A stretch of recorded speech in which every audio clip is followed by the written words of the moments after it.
আমাদেরকে শক্তি দিয়েছো মসজিদে আসার জন্য, এই জন্য তোমাকে ধন্যবাদ, আলহামদুলিল্লাহ। তাহলে আল্লাহকে ধন্যবাদ কি বলতে তুমি জানেন? থ্যাঙ্কস বলেন, ধন্যবাদ বলেন, মারহাবা বলেন, শুকরিয়া বলেন, বলতে হবে আলহামদুলিল্লাহ। তাহলে নিম হারাম হওয়া যাবে? হ্যাঁ, কথা বলেন না কেন? নিম হারাম হওয়া যাবে? আমি কোরআন দিয়ে বোঝাতেছি, কারণ এই অল্প সময়ের ভিতরে আমি ঢুকতে পারিনি কথার ভিতরে। অল্প সময়ের ভিতরে তাফসীরও করা যায়, এই যতটুকু আপনাদের জেহেনে ধরে অতটুকু আমি দিচ্ছি। তাহলে হাজকুরুনি আজকুরুকুম ওয়াশকুরুলি ওয়ালা তাকফুরুন। তাহলে শুকরিয়া আদায় করব কার? আল্লাহ। মুসা আলাইহিস সালাতু ওয়াস সালাম যাচ্ছে আল্লাহর সঙ্গে দিদার করতে। এখন যাই দেখে একটা লোক, আপনার একটা মাথায় টুপি আছে, খেয়াল করছেন? মাথায় একটা টুপি আছে, আর সামান্য একটা জামা, মোটামুটি বডিটা ঢেকবে, আর সমস্ত শরীর ধুলার সাথে মিশে আছে। এরকম অভাব কি গদাইপুরি কারোর আছে না? কথা বলেন না কেন করেন? এরকম অভাব কি গদাইপুরি কারোর আছে? এই বাংলাদেশের 56,000 বর্গ মাইল কারোর আছে? কারণ নেই এত অভাব। এখন ভিখারি হলে তো সাইডি জামা আছে। এখন মুসা আলাইহিস সালাতু ওয়াস সালাম যার সময় বলছে তুমি কেমন আছো? উনি বলেন আলহামদুলিল্লাহ, আমি ভালো আছি। কি বলেন বলেন তো? আলহামদুলিল্লাহ ভালো আছি। মুসা আলাইহিস সালাতু ওয়াস সালাম যেই বলতেন যে আল্লাহ, এই লোকটা তুমি কিছু দাও না কেন?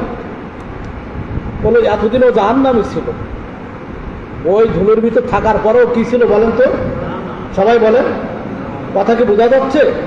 কি ছিল বলেন তো? জাহান্নামী। ওই এক চান্সে তুমি যখন শুনিছাও যে তুমি কেমন আছো, ও যেই বলিছে আলহামদুলিল্লাহ, আমি আল্লাহ তাআলা ওকে জান্নাত ওয়াজিব করে দিয়েছি।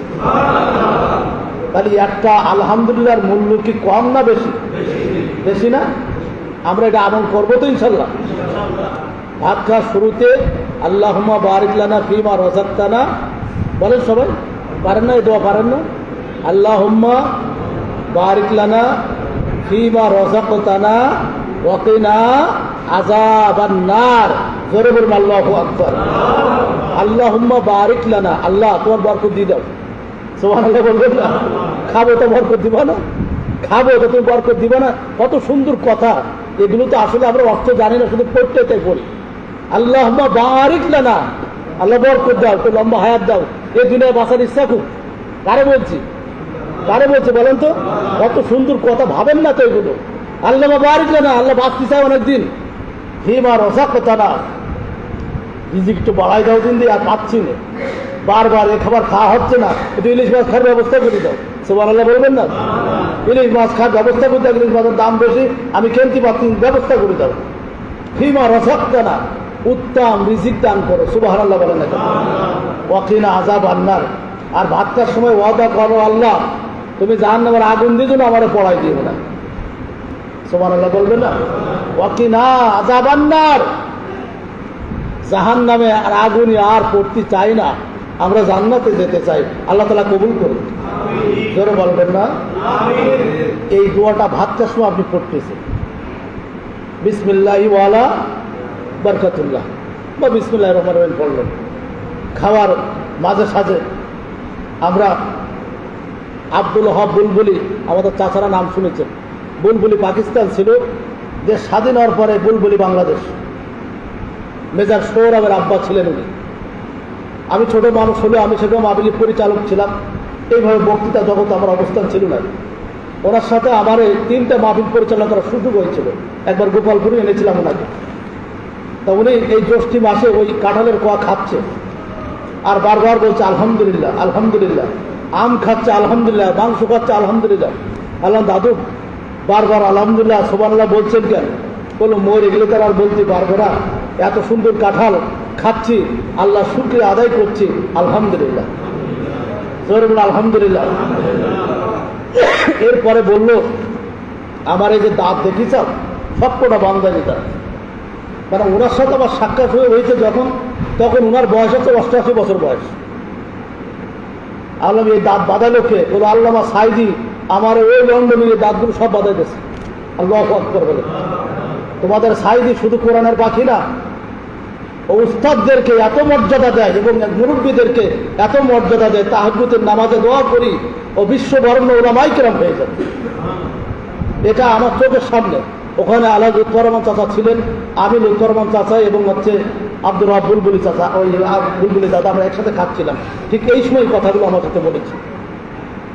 ওলামায়ে কেরাম তারা এই শুকরিয়া শেখাই গিয়েছে। আর আমাদের দায়িত্ব হচ্ছে এই বর্তমান সমাজে এটাকে প্রচার করা। কথা বলেন না কেন আপনারা?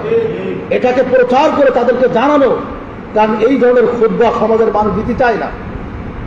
আমরা যখনই ট্রেনিং দিই বা আমরা ট্রেনিং নিই, আমাদের মুরব্বীরা বলেন যে খবরদার, মসজিদের 75% মুসাল্লিরা জুম্মার দিন খুতবা না শুনে ঘুমায়। কথা বলেন না কেন আপনারা? অতএব খুতবা দিতে হবে এমন খুতবা মুসাল্লি প্রয়োজনে ঠিলে উঠে নারায় তকবীর দেবে, তাহলে ঘুমায় যাবে তো। ঘুম পড়া মানে উজু নষ্ট হওয়া। ঘুম পড়া মানে কি? উজু নষ্ট হওয়া।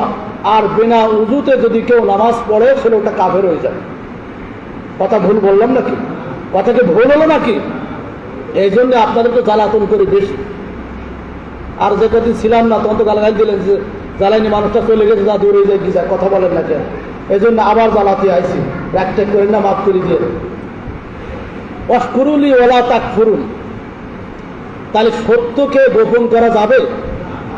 তাক ফুরুন বাবে নাসারাই আনসুর, ওই ঢেকে রাখা যাবে না।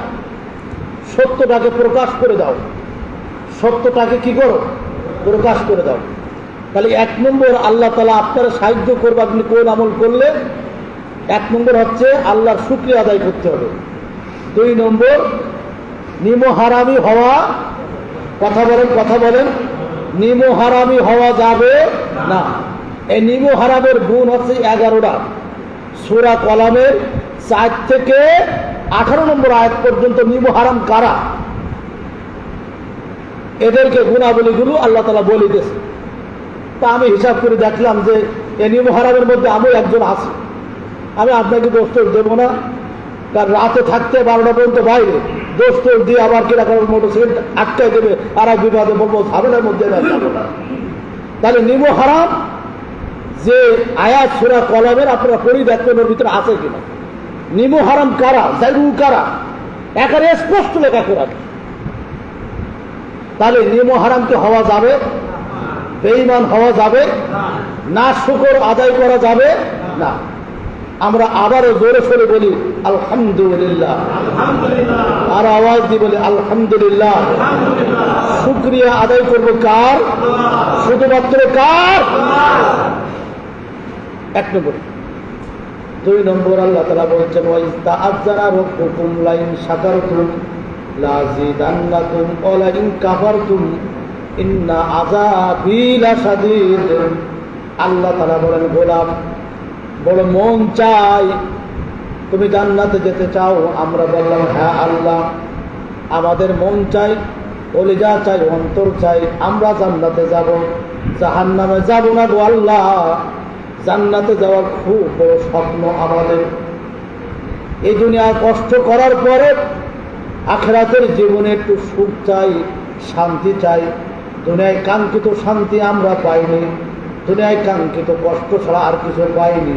টাকার টেনশন, পয়সার টেনশন, জায়গার টেনশন, কোর্টের টেনশন, হামলার টেনশন, মামলার টেনশন, ছেলের টেনশন, মেয়ের টেনশন, বাবার টেনশন, মায়ের টেনশন। ও আল্লাহ, তোমার কাছে দাবি হলো আমরা টেনশন মুক্ত জীবন চাই। আপনারা কি চান? আমরা তো সবাই চাই না। এগুলো আমাদের সমস্যা আছে না? কথা বলেন না কেন? আছে না? সবাই বলেন এই সমস্যাগুলো আমাদের আছে না? আল্লাহকে বললাম আর টেনশন করতে চাই না। যদি হয়ে যায় দুনিয়ার জীবনটা শেষ হওয়ার পরে আল্লাহ আখিরাতের জীবনে তুমি আমাকে কাঙ্ক্ষিত মঞ্জিল জান্নাতের কিনারায় পৌঁছায় দাও। একটু জোরে বলা যাবে কি? সুবহানাল্লাহ। আল্লাহকে বললাম আল্লাহ আর কতদিন ঘানি টানবো? দুনিয়ার জীবন শেষ হয়ে গেছে। এই দোয়াটা আমি করছি আল্লাহর কাছে। কাফনের কাপড় পরানোর সময় প্রত্যেকটা মুসলমান তার রুহুর জগতে তখন বলে আল্লাহ আমার প্রিয় মানুষটাকে মাফ করে দাও। আল্লাহ বলবেন কোন আমলটা করেছো? কোন আমলটা করেছে? মাপ তো চাচ্ছো, কোন আমলটা করেছে? এই আমলের কথা বলা লাগবে না? কথা বলেন না কেন? আমলের কথা বলা লাগবে না?